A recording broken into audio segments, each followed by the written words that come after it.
สบายดีนี่ครับเป็นรายการวันนี้โทรศัพท์ไลฟ์สดบ่ได้พี่น้องเอ้ยเห็นผิดกฎFacebook เพิ่นระงับเงิน22วันจึงไลฟ์สดได้อันนี้เอาวิดีโอให้ทางพี่น้องให้พี่น้องครับฟังก่อนเนาะให้พี่น้องครับฟังกันก่อนเพราะว่าไลฟ์สดไลฟ์บ่ได้แล้วได้เห็นผิดกฎทาง Facebook เพิ่นโอ้ยก็เลยบ่ได้ไลฟ์สดให้พี่น้องฟังเพลงนำกันหลายมือมาวิดีโอเอาบาดนี่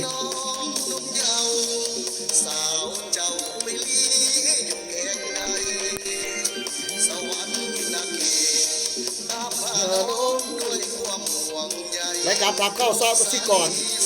ออกอากาศทุกๆวันจันทร์วันพุธวันศุกร์วันจันทร์วันพุธ8 โมงถึง 9 โมงวันศุกร์9 โมงถึง 10 โมงเด้อเป็นรายการอย่าลืมโทรกันเข้ามาได้ที่เบอร์030 564 7492 564 7492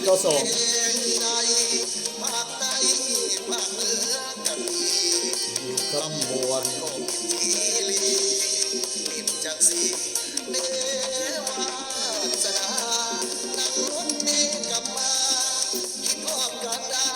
ถ่ายวิดีโอให้พี่เป็นรายการรับฟังก่อน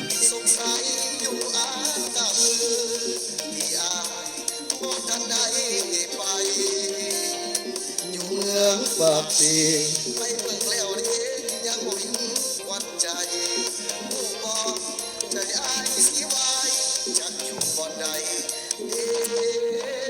ก่อนเช้าบรรยากาศกินกาแฟ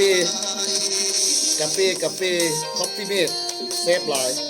กินเพื่อสุขภาพเข้าสู่ทั้งรายการตามข้าวสร้างกสิกรเด้อพี่น้องเด้อฟังเพลงนำกัน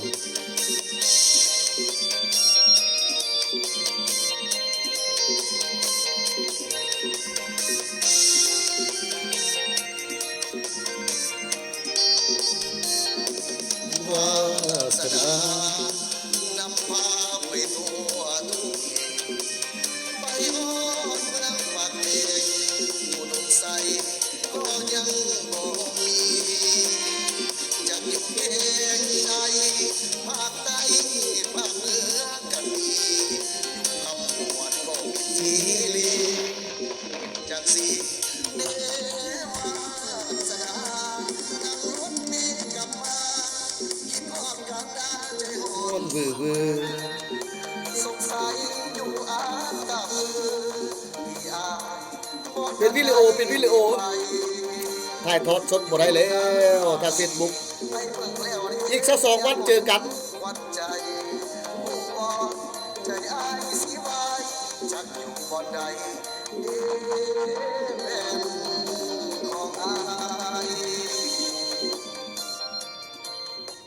ภาษาบอกศาสตร์มารยาทบอกตระกูลสุขสบายดีมิตรรักเป็นเพลงรายการขอต้อนรับบรรดาท่านเข้าสู่ทางรายการถามข่าวสาวกสิกรดำเนินรายการโดยทั้งบ่าวกสิกรรมน้ำส้มกับพี่น้องมาละเด้อตามเวลานัดหมายกันเมียนเหลือแต่เวลา9 โมงถึง 10 โมงทุกวันศุกร์เนาะ1 ชั่วโมงเต็มมาพบมาพอบ่าววันนี้ก็มีทั้งเสียงเพลงเสียงรำข่าวต่างๆมาฝากพี่ฝากน้องโดยเฉพาะเป็นเวียกงานกสิกรรมนี่แหละเป็นรายการเลยเวียกงานปลูกฝังเวียกงานเลี้ยงสัตว์เวียกงานสลประทานหรือว่าป่าไม้โกเกตกสิกรรมเป็นรายการเนาะทักทายสบายดีนี่เป็นรายการใจเกียรติตามรับฟังทางสถานีวิทยุ91.0 เมกะเฮิรตซ์นากาศในยามนี้ปัจจุบันนี้ก็โดยเฉพาะสมัยชาวนาชาวสวนชาวกสิกรที่กำลัง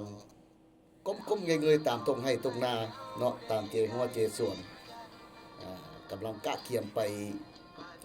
เสียหญ้าให้หรือว่าเสียหญ้าออกจากเข้าหน้าปีของเฮาเนาะมาแจ้งมือแจ้งวันกันมื้อนี้ก็เป็นมื้อวันพุธมีเป็นรายการวันพุธวันที่2เดือนสิงหาแล้วเดือนสิงหาปี2024ซึ่งกงกับแฮม13 ค่ำแล้วได้พี่น้องเอ้ย13 เดือน8ลาวแล้วเนาะเริ่มต้นเดือนใหม่อ่าเฉพาะพนักงานทหารตำรวจเงินเดือนออกแล้วเนาะเออการเฮ็ดเวียกเฮ็ดงานของคอยเงินดำเงินเดือนปานใดเด้สิเบิดเดือนเพิ่นว่าเอ้าเบิดเดือนแล้วการเงินเดือนก็คือสิเข้ากันใช้จ่ายต่างๆค่าน้ำค่าฟืนค่าไฟอยู่เงินอยู่ซ่านเนาะอันนั้นก็ทางเวียกงานของทางพนักงานทหารตำรวจของเฮาพ่อแม่ประชาชนเด้บาดนี้พ่อแม่ประชาชนเฮาก็พ้นลงเสียหญ้ามันต้นผู้ใดเฮ็ดทำการผลิตการปลูกฝังการปลูกฝังการปลูกข้าวการปลูกฟักปลูกมีตามเจหัวเจสวนพุ่นล่ะเสียหญ้ามันตกมันต้นโดยเฉพาะกระดังทักทายสบายดีพิธีรายการทางพี่น้องทางเขตถึงของเฮา3เขตถึงเขตเติงเขตทาไปบ้านเขตนาวาเนาะเที่ยงเกียรติติดตามรับฟังทางรายการสถานนี่วิทยุ98.0ของเฮาแล้วก็ทักทายสบายดีนี่เป็นรายการ2เขตลุ่มทางพี่น้องเขตนาต่างเขตบ้านทงเมืองหลวงระยะนี้ปัจจุบันนี้กำลังพบความยุ่งยากทางไฟธรรมชาติบางบ่อนกับบางบ้านก็แม่นทางบ้านดงโพสีน้ำท่วมให้ท่วมนาแล้วก็เอ้ยเพิ่นว่าเฮ็ดอะไรปีนี้เทวดาฟ้าเต็มเพิ่นปล่อยฝนลงมาหลายอุดมสมบูรณ์หลายพี่น้องทางนาตาลเฮาพุ่นนะฮะนาตาลเฮาก็อยู่ทางเกมห้วยเคนน้ำเทือนพุ่นกับท่วมหลายนี่เป็นรายการเอาให้เก็บกำจำนวนข้อมูลไว้เนาะทางพนักงานวิชาการทางองค์การกสิกรรมของเฮาเพิ่นลงไปเก็บกำข้อมูลแต่ละเขตแต่ละบ้านแล้วให้รายงานละเอียดเนาะงัวควายจักโตหมูม้าจักโตเนื้อที่นาเท่าใดท่วมเท่าใดเนื้อที่มันต้นท่วมเท่าใดยังเหลือเท่าใดรายงานเพิ่นละเอียดเนาะมีเป็นรายการให้เพิ่นเก็บกันรายงานให้ทางในบ้านการจัดตั้งบ้านของเฮานี่แหละเนาะเอายกเล็กแฮกมาก่อนจะเข้าสู่ทางรายการของเฮาสิให้มีเป็นรายการมารับฟังเสียงเพลงชนะทางรายการของเฮาก่อนมอบให้ชีวิตคู่ปฐมเนาะอีกบ่พอเท่าใดมื้อแต่วันโอ้ยน้องๆนักเรียนเพิ่นก็สิเข้าเรียนละท้ายเดือน8นี่เนาะชีวิตคู่ปฐมมอบให้ทุกๆอาจารย์ที่ศิษย์สอนนักเรียนอยู่ตามเขตแต่ละบ่อนฝากให้ทุกเส้นทุกสาย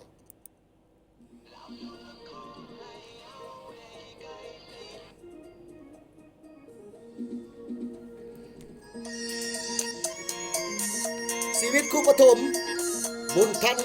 ลูกเมืองพร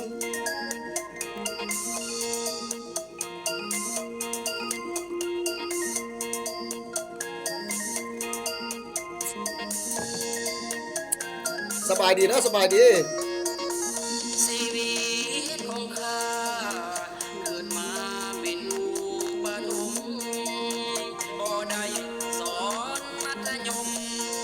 สอนปฐมทุกวันผ่านมาสอนกอกาไก่สอนสระอีสอนสลายนี่จุดเสร็จภูมิใจสอนใส่ไม่ไม้สอนใส่ไม่ม้วนชีวิตของข้าเกิดมาสอนสั้นปฐมผู้ยอดนิยมสิ้นชื่นชมปฐมผู้สอนเก่งเกินชิดออกกระดานเล่นบวกเล่นหารบางครั้งห้องเพลงผู้นี้บ่ได้ผู้เพ่งเบาดังเป่งเป่งผู้สั้นปฐมเอามือเขียนสอบางครั้งละน้อมือลึกกระดานเรียนรู้นี่มาตั้งนานบ้านก็บ่ได้มือเอาสมีก่อนนะพี่น้องเด้อสมีก่อนเด้อแล้วก็ช่วงไลฟ์สด